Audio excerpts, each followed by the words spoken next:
claquete e iniciando gravação. Olá, sejam todos bem-vindos ao meu canal mais uma vez. Nós temos aqui hoje uma revisão que prepara os alunos da disciplina Arte 2 para a revisão da prova final. Os conteúdos, eles versam sobre as vanguardas europeias do final do século XIX, início do século XX, ao modernismo brasileiro, ao seu desdobramento na arte tropical dos anos 60, chegando à introdução do que nós chamamos de arte contemporânea, com foco sempre nos trabalhos artísticos nacionais aqui no Brasil. Vamos à revisão então. Qualquer dúvida, coloque aqui no canal, coloque aqui embaixo. Entre em contato também através das mensagens, tirem todas as suas dúvidas e eu desejo uma boa prova para vocês.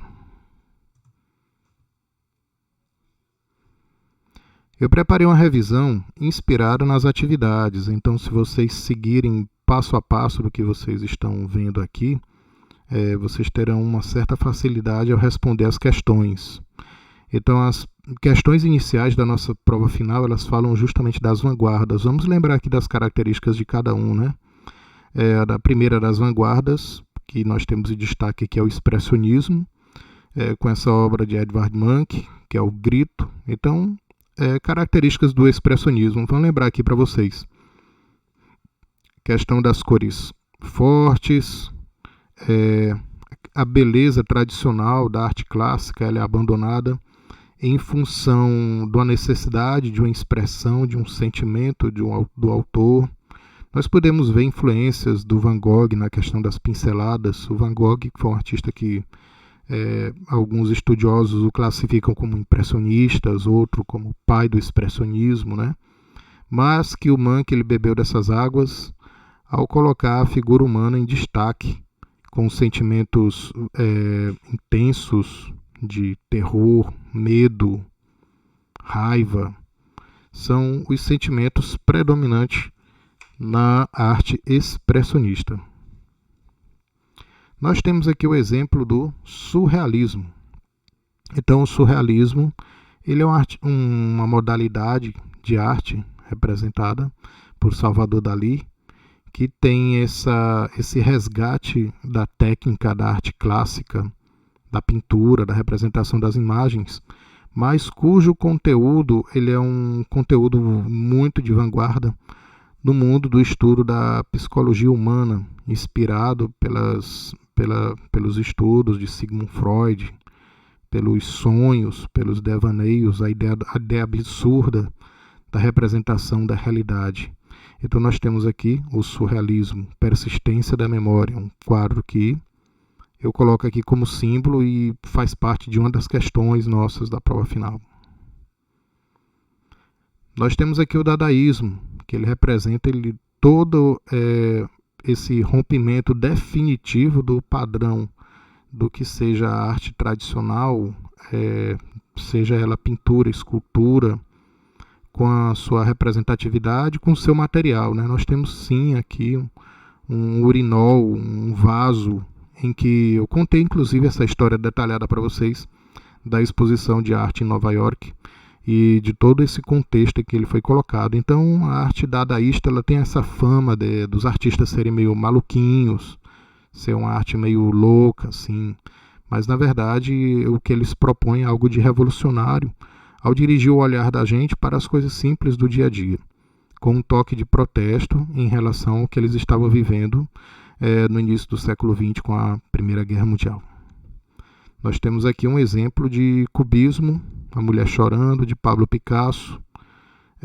O Pablo Picasso ele era um artista que ele tinha um amplo domínio da representação pictográfica, mas como ele dizia, segundo suas próprias palavras, ele queria desenhar como uma criança, ele queria ter uma pintura de caráter mais intuitivo, e ele encontrou inspirações principalmente nas máscaras africanas e na forma geométrica. Então, influências de Paul Cézanne, influências da cultura africana, fez com que o Pablo Picasso desenvolvesse seu estilo próprio.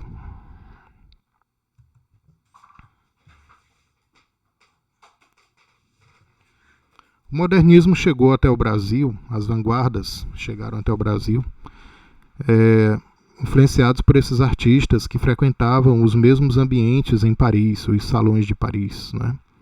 Então nós temos como principal exemplo, na qual destaquei aqui durante as nossas aulas, a pintora Tarsila do Amaral, que teve 3 fases bem definidas na sua vida, na sua obra, mas que na nossa avaliação eu coloco para vocês a apreciação de uma obra em que destaca elementos do pau-brasil, as principais características dessa pintura de Tarsila do Amaral, que nós temos aqui um exemplo, o Morro da Favela, de 1924, em que ela utiliza a característica de meio tom, que é bem uma coisa óbvia quando nós analisamos sua pintura, uma delicadeza, uma poesia na representação pictográfica da sua pintura, em que ela valoriza muito a questão da cor, principalmente o rosa e azul, que é característico dessa época. Então preste atenção, a arte de Tarsila do Amaral é uma forma de representar a cultura brasileira através de uma linguagem das vanguardas europeias, com influência principalmente do cubismo, de elementos surrealistas também, destacando principalmente os volumes e valorizando as cores. Artista Tarsila do Amaral. São questões que tem na prova final de vocês, e guardem bem essa característica, a questão da sofisticação das vanguardas e das características populares da arte brasileira.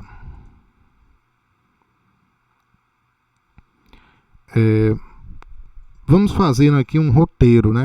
Então esse roteiro se baseia lá no início nas vanguardas, nós passamos pelo modernismo, até nós chegarmos ao ponto das contemporaneidades. Lembrando aqui, pessoal, que à esquerda de cada conteúdo desse que eu apresento para vocês, que eu comento, existem as páginas de referências no livro de vocês. Aquele livro chamado Percursos da Arte, não esqueça. É o livro básico, foi dele que eu fiz a minha consulta para fazer as avaliações, além das aulas que nós já fazemos. Destacando aqui o significado de contemporâneo, né? Contemporâneo quer dizer mesmo tempo, né? Então, quando nós trazemos esse conceito para o mundo da arte, nós destacamos que é uma arte que está acontecendo ao mesmo tempo desses acontecimentos do século XXI, que nós estamos vivendo, século XX, XXI, as grandes descobertas, e durante as aulas eu destaquei para vocês 3 características fundamentais que identificam a arte contemporânea. Eles fazem um remix de todos os estilos já criados, então diferente do modernismo, diferente da vanguarda, em que eles queriam encontrar um estilo próprio ou uma forma de representar, a arte contemporânea ela já tem o seu padrão, ela já tem o seu ritmo, e o que eles querem é misturar o que já existem, né? Outra característica importante que eu falei é que a fronteira entre as representações artísticas, elas são fluidas, elas são líquidas, elas se misturam. E a principal característica que eu coloquei também na avaliação de vocês é a questão da interatividade, da estesia, né, que é um elemento novo aqui no estudo da arte, principalmente das artes integradas. Então, se valoriza o sentir da obra de arte, a estesia. Então, nós temos aqui uma referência de Van Gogh, nós temos as instalações em museus, que são espaços para que se sinta, para que se perceba a arte, não só através do ver, mas também do tocar, do cheirar, do escutar. Passando.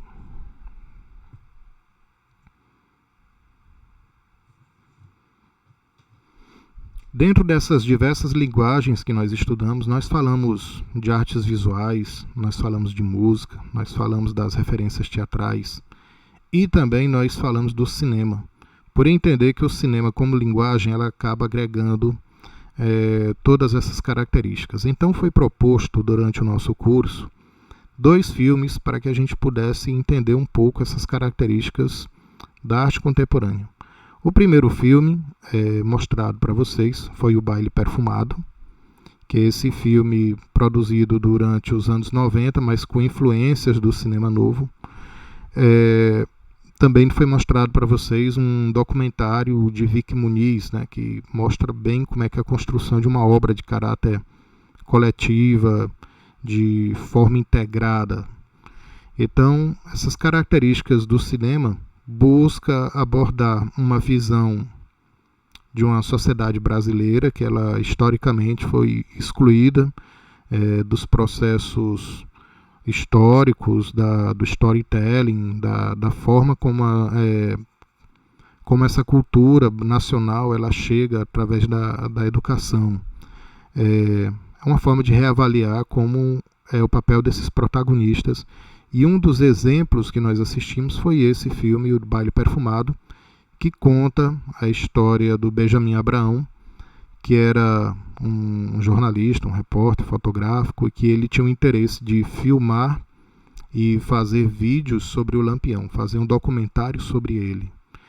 Foi esse o objetivo do nosso filme, e nós vimos o final, nós vimos também as questões políticas, né? Então, nós percebemos a arte, principalmente nessa questão contemporânea, com um poder muito grande para se contar a história, e entendendo que essa história ela é viva e ela sempre pode ser recontada por diversos atores. As referências sobre o filme, textuais, estão nas páginas 202 a 205.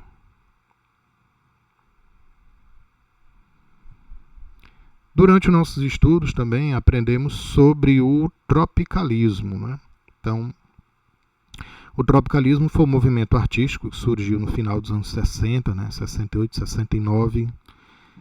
O que marcou ele foi o lançamento de um disco, Panis et Circenses, com vários artistas, dentre eles Gilberto Gil, Caetano Veloso, presença do grupo musical Os Mutantes, do artista piauiense Torquato Neto, entre outros que contribuíram muito. O tropicalismo ele buscou, preste atenção, tem essa dica na prova, dar continuidade àquela ideia do modernismo, né? De utilizar elementos da linguagem estrangeira, influências da linguagem estrangeira, misturado às características populares aqui do Brasil, né? A música, as artes visuais, os nossos símbolos, os nossos sinais. E o tropicalismo, a Tropicália, era o nome dessa obra, construída pelo Hélio Oiticica, né? Era um ambiente, né? Era um penetrável, em que vocês andavam em vários ambientes, e neles, num dos últimos quartos, eles fazem lembrar os barracos, né? Das favelas, das vilas, e ele procura ser esse retrato da cultura brasileira. Então, num dos últimos, tem a televisão, que mostra todo o poder imagético da mídia sobre a cultura brasileira, principalmente essa cultura que fica entre os trópicos, né? Daí, cultura tropical, tropicalismo, a ideia foi super aceita entre os músicos que toparam fazer esse disco. Foi um movimento curto, ele durou aproximadamente 4 anos, e cada artista seguiu seu rumo, mas as raízes do tropicalismo chegam até os dias atuais. Eu desejo a todos vocês uma boa prova. Isso aqui é uma rápida revisão que eu fiz para vocês. E torço para que todos obtenham sucesso na nota de vocês. Um abraço a todos e bons estudos.